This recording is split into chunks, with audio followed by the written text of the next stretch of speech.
Ikaw ang gusto ko laging makita ng aking mga mata.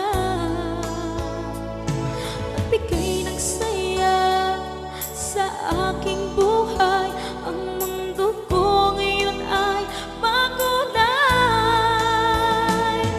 Kahit na mahirapan man ako, basta na dahil sa'yo